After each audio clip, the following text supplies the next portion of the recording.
खुले आसमान के नीचे रामू और सीता का विनम्र मिट्टी का घर उनके सरल जीवन का प्रमाण है।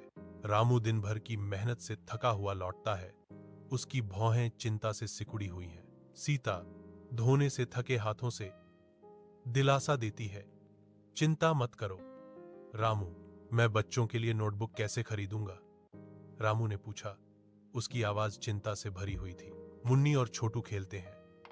अपने माता पिता की चिंताओं से बेखबर उनकी हंसी गांव में गूंजती है। बारिश सड़क पर पड़ती है, दुनिया को धुंधला कर देती है।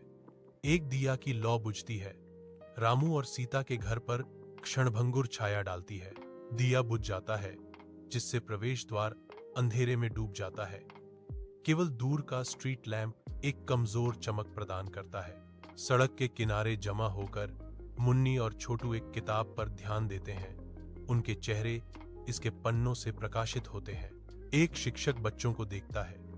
बारिश में आते ही उसका भाव नरम पड़ जाता है। आप यहाँ क्या कर रहे हैं इस बारिश में? शिक्षक पूछते हैं। उनके चेहरे पर चिंता झलक रही थी। मुन्नी की आवाज छोटी है लेकिन दृढ़ है। हमारा दिया बुझ गया सर, लेकिन हमें पढ़ाई करनी है। मुन्नी और छोटू अपने माता पिता के साथ नए घर में खड़े हैं, जो सपनों के साकार होने का प्रतीक है। रामू और सीता की आंखों में गर्व के आंसू भर आते हैं, जो वर्षों की अथक मेहनत को दर्शाते हैं। यह सब आपकी कड़ी मेहनत का फल है पिताजी, मुन्नी कहती है। हमने केवल आपके सपने को पूरा किया है, छोटू जोड़ता है। अब तुम्हें फिर कभी मिट्टी के घर में नहीं रहना पड़ेगा। रामू का दिल भर आता है।